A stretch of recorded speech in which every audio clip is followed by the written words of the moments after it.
Koronavirusa iritzi eta lehenengoak pertsiana jaisten kulturgileak izan ziren, zuzeneko ikuskizunak, ekintzak, irakurtaldiak, eta ematen dut, asumatzen dugu, azkenak izango direla ere berriro bueltatzen.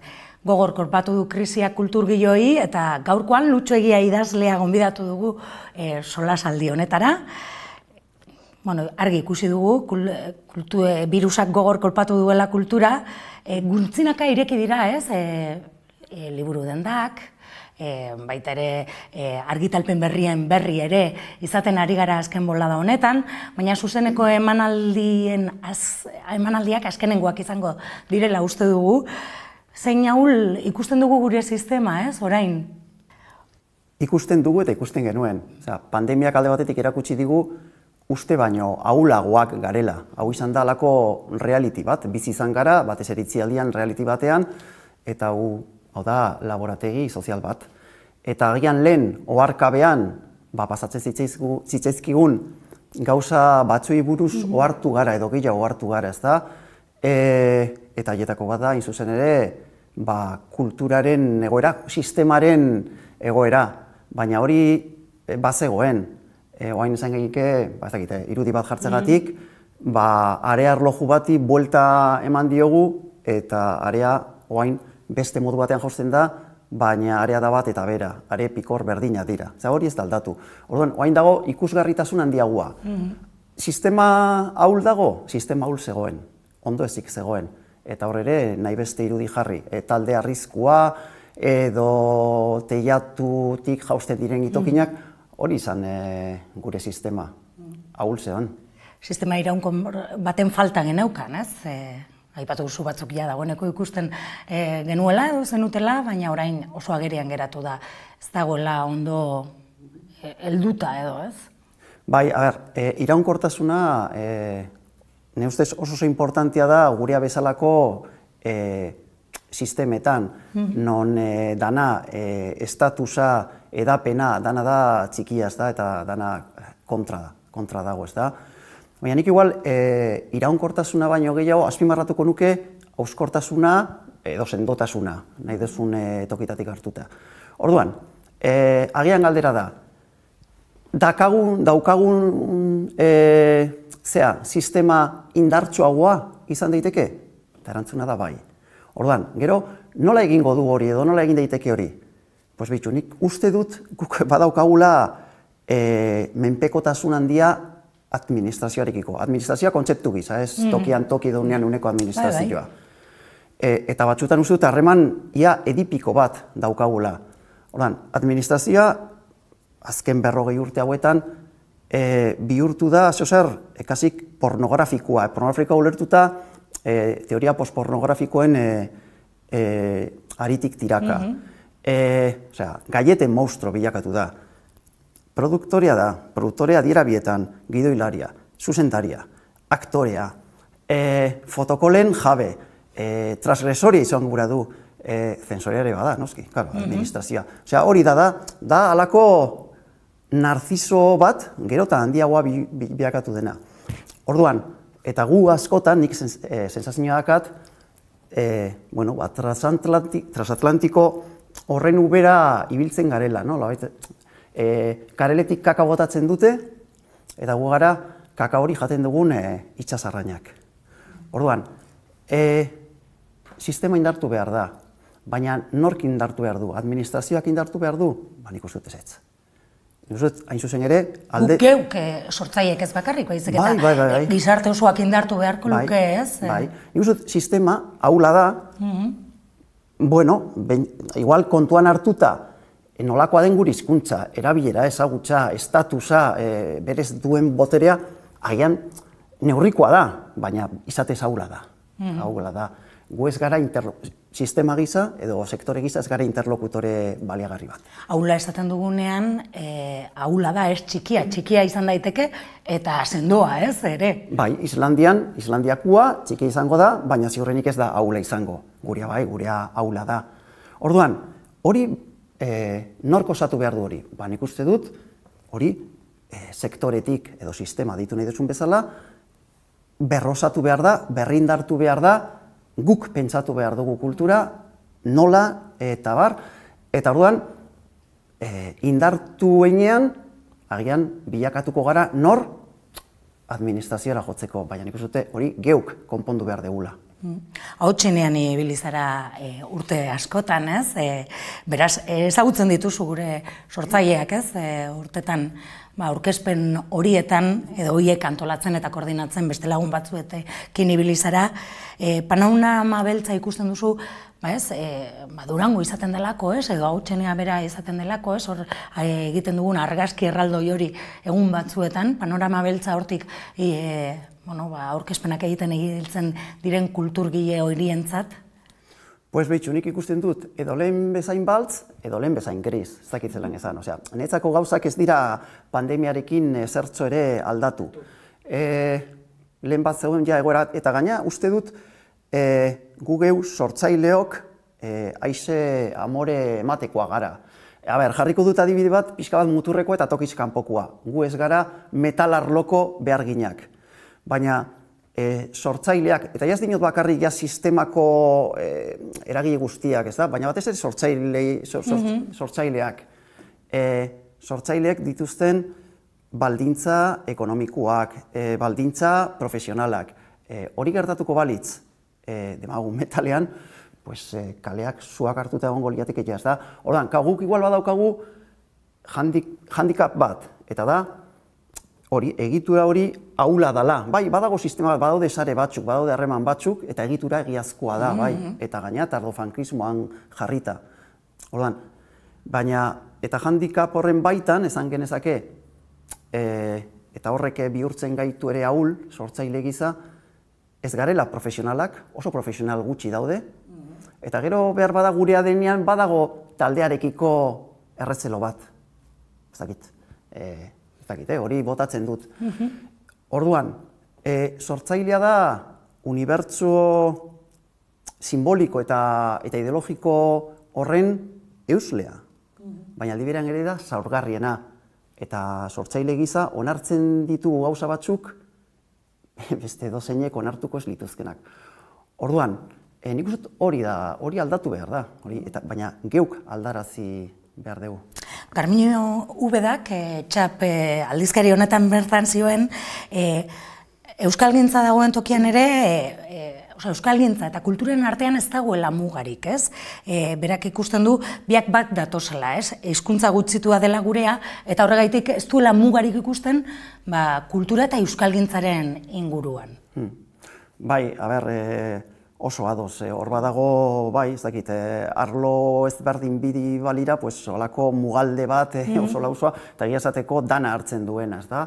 Baina gero muga adibidez, beste bi muga da, bebai, nolabait egoera horrek mugatu iten gaitu, edapen txikiak mugatu iten gaitu, estatus edo balio sozial txikiak mugatu iten gaitu, hori alde batetik, eta gero, guk ere muga egiten dugu beste auzo hizkuntza, auzo hizkuntza eta auzo kulturekin, Koldo Izagirrek esaten zuen autosiarako frogak liburuan, ez auzo hizkuntza baizik eta gain hizkuntzak eta gain kulturak, ez da? Ordan, hor ere muga dago, baina bai, erabat ados.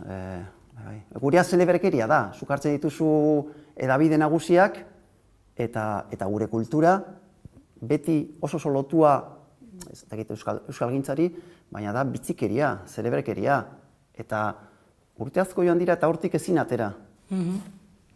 Elkarrekin lan egin beharko genuke orain, ez? Kulturan inbertitzeko denok elkarrekin, ez bakarrik administraziotik, ez bakarrik ez diogu bakarrik eskatu behar administrazio hori, baizik eta denok elkarrekin lan egin beharko genuke?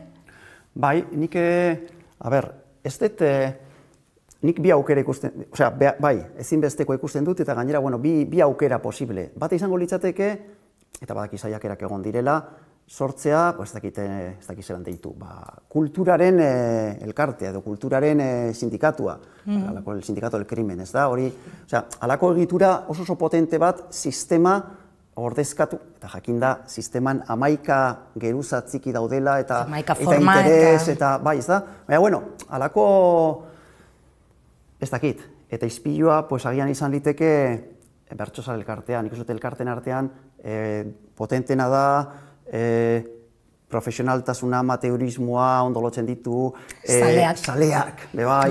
Klabea izan daiteke ere, ez? Beste esparru batzuetara begiratuta, ez? Baina, 11 elkarte daude, baina, posiblea litzateke halako figura bat sortzea?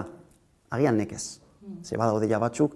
Orduan, bai zelan edo alan, euren arteko harremanak, hori, nolabait estutu beharko lirateke, eta zerbait atera, baina nik uste gaur ez dakago indarrik, kulturak ez daka indarrik inoren aurrean, iruditzen zaite, Bueno, hala ere, beste gai batera salto egingo dugu, azken urteetan, bira bezalako toki txiki batean zabiltza buru belarri, Bilbon erronda kalean kokatuta dagoen proiektu txikia bada ere, Bilbotar euskaldun askorentzat erraldoia izan da, ez? Azken urteetan eskaintza paregabea eskaini duzuelako, ekarri duzuelako hirira, ez?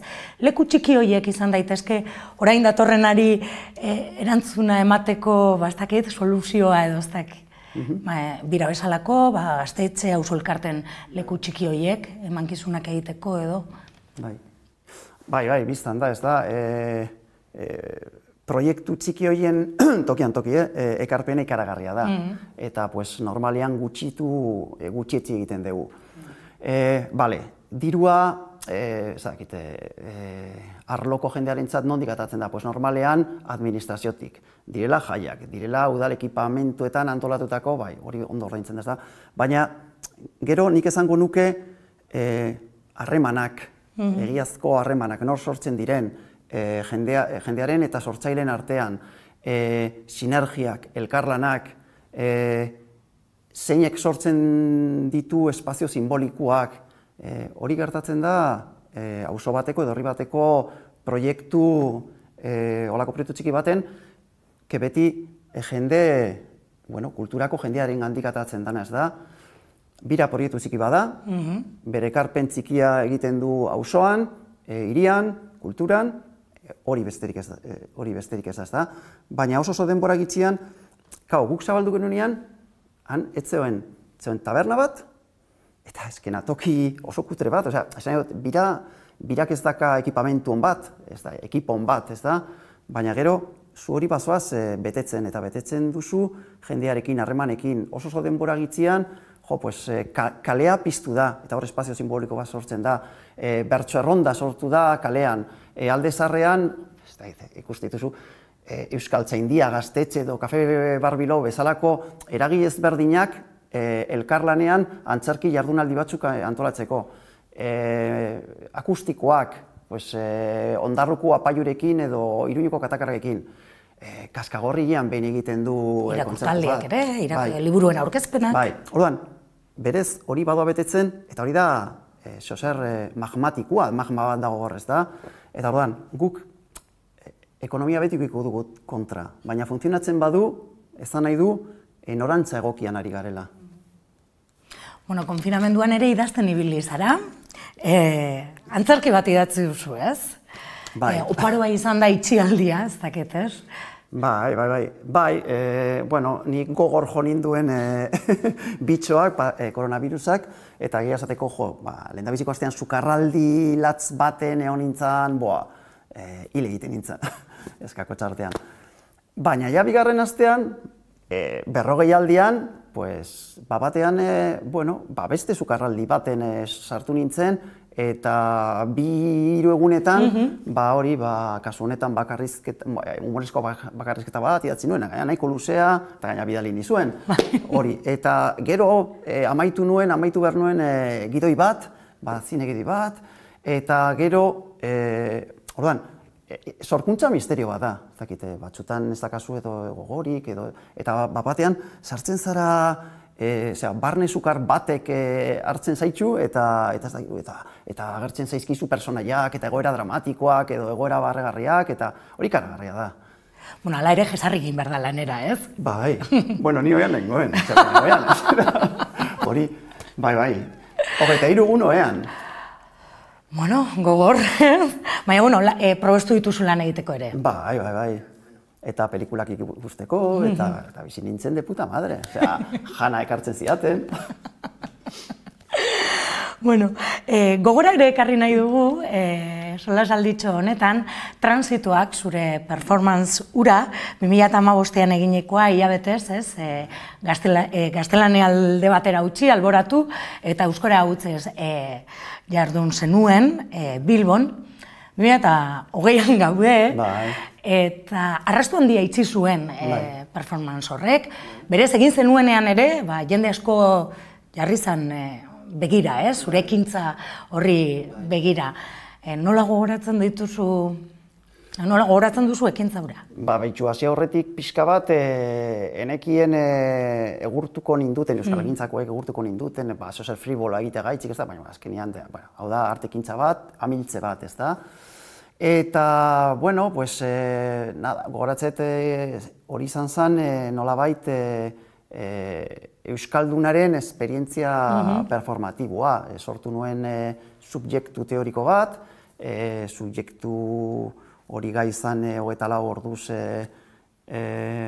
euskeraz bizitzeko, nolabait erdaldunaren pare, euskaldunak sortzen du erdalduna, baina gero ez da gai 24 orduz euskeraz bizitzeko, orduan horretarako behar dezu hori anomaloa ez den subjektu bat sortu, teorikoa izan behar da, eta ondo pasatu nuen, eta hori izan zen nolabait arte ekintza orolez, ez da, proiektu individual bat, baina beti ere kolektibitateari begira. Eta hortik, zure ideia hori hartu eta egian, berdina egin zuten, baina ia kolektiboan. Eta ondoren iritsi zen Euskaraldia. Berez ere, Euskaraldiak ere proposatzen dugun euskaldun hori ere, beste ezaugarri batzuekin, hor badago hau bizi belarri prest, baina bai da, pixka bat ariketa hortik abiatutako ideia bat, ez? Bai, ekintza kolektibo bat, individualetik kolektibora pasatu den ekintza bat da. Bai, kasu horretan hori da, planteamentua da, kolektibo, edo bintza performantzea, praxia da, era kolektiboa, eta gero, baina, klaro, azkenian, nireak bezalea, proiektu performatiboa da, eta orduan, 3 fase ditu, lehendabizikoa da, ideien mailakoa, pentsatzea, zalantzak argitzea, konpartitzea, gero praxia dator, eta jolas bat. Ja, praxian igual guk gehiago jartzen dugu burua praxian, ez? Nola bizi daiteke hilabete batez, uko eginez gaztelerari Bilbon. Bai, baina heldu zara ja, murgildu zara, ez dakit, handik eta hemendik edan duzu, badakizu zer den belarri prest, badakizu zer den bestea, gogo eta askotan parte hartu duzu, incluso, zalantzekin ere, ez da, baina gero parte hartzen duzu, eta horrek eragiten duzu. Eragiten du. Batzuei gehiago, beste batzuei gitxiago. Norberari eragiten badio ere garrantzitsua da, ez? Bai. Hori da, norberari, baina gero ikusten da, toki batzuetan eragin handiagoa dakala, eta gero hirugarren fase da, ondorioak. Guztiok daukagu zerbait esateko, zerbait esperimentatu dugu eta konpartitzen dugu, ez da? Alegia, ni badakite oso jarrera zinikoak egon zirela, eta pertsona batzuen, honek ez du zertarako balio, balio du. Ziurrenik, honek ez du hiztun komunitatea salbatuko, baina azkenean, pentsamentu kritikoa sustatzen du, hau da, gogo eta praxia, gogo eta, oso baliagarria da. Eta nik uste gehiago bultzatu beharko litzatekela, baina era kolektiboan, ez? Baina, ez bakarrik Bilbon, zuk transitoak Bilbon egin zenuen, zu bakarrik izango genuke ez, naiz eta kontatu egin zenigunez, prozesua, blog batean eta berrian bitartez, baina Euskaraldia bai da gainera, era kolektiboan, ez? Beraz, norbanako bakoitza ere, babestuagoa egon daiteke praxi horretan, da gogoetan, bietan, ez? Bai. Horrelakoetan, gero ere beste bat egin zenuen, beste performance bat, desagertu egin zinen, haren da nire, ez, deitzen zan, ez? Bai, hori oso divertigarri izan zen, aurrekoa baina hau gaina literarioa zen, adibidez hor badu referentzia batzuk, Enrique Vilamata zen, porque ella me lo pidió, o no me lo pidió, ez dakit. Marcel Chauven, Vidas imaginarias, non errealitatea eramaten dan narratutakoa, hori da gauza beraz da. Eta, orduan, hemen agertzen da Arkaitzkano austeriano, Paul Auster, ala behar eta zori. Orduan, nik arkaitzizkatu nion bizitza bat idazteko, eta nik bizi izango nula bizitza hori. Ez nekien zer idatziko zidan, ez nekien norabidaliko ninduen, zenbat egun, nik behar nuen, verifikadoria deitu nuen pertsona bat nire ondoan dana verifikatzeko, eta gainera, justo sasai hartan izan zen, etaren desarmea, eta koina guztiarekin, verifikadore bat. Eta casting bat egin nuen biran, goatzen duzu. Bai, gogoratzen du. Gainera, egi asko castinga izan zen, zez. Jende asko aurkeztu ginen. Bai, hori ere performance bat izan zen, ze, karo, jende askori eskatu nizuen agertzeko, eta alako estralan egiteko, baina jendea ere aurkeztu zen, eta aukeratu nuen Ana Galarraga, Elurriarreko Ana Galarraga, eta orduan izan zen, nire verifikadora, Anak etzekien, altzatzen zen eta deskubritzen zuen, ez zekien ezer, ez da, oso pasatu guen anekdota pila gertatu zitzaizkigun, eta bueno, Arkaitzek kriston gidoiatzi zuen, eta planteatu zuen, hau, identitateen inguruan ere bazan, eta bilaketa baten moduan, bilatu behar genuen Irene Cortina existitzen ez zen emakume bat, eta hoteletara joaten ginen, vigiliak egiten genituen, kalean, Angrazian, egunero performance bat ere egiten nuen, oso gauza divertigarriak, eta azkenean, lagunak egin genituen, Rabalen lagun batzuk, eta mantentzen ditugu, eta goratzen naiz azken aurreko egunean, neu bilakatu nintzen, Irene Cortina, travestitu behar izan nintzen, eta goratzen naiz, geratu ginela gauez, joateko Poblezekeko jaietara, geratu ginen Rabaleko makina baja tabernan, oso ondo goratzen dut, eta hor agertzen naiz ni travestituta, eta lagunek egin berriak, ez da, biratzen ziguten, eta bueno, hau, zer da? Nik ezin nuen azalpenik eman. Ezin dut, ezin nuen, Banintzen Irene Cortina, banintzen, momentu horretan, eta azalpenik egin gabe, eta oso ondo pasatu genuen.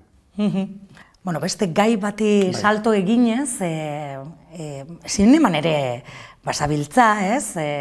Alabaki ekoiztetxean, gure oroitzapenak egin zenuten, sarriren inguruko laburmetrai txikiak hainbat euskal zuzendarirekin, eta orain Kamino Longorekin zabiltzate, ez? Ez dakite krisi honek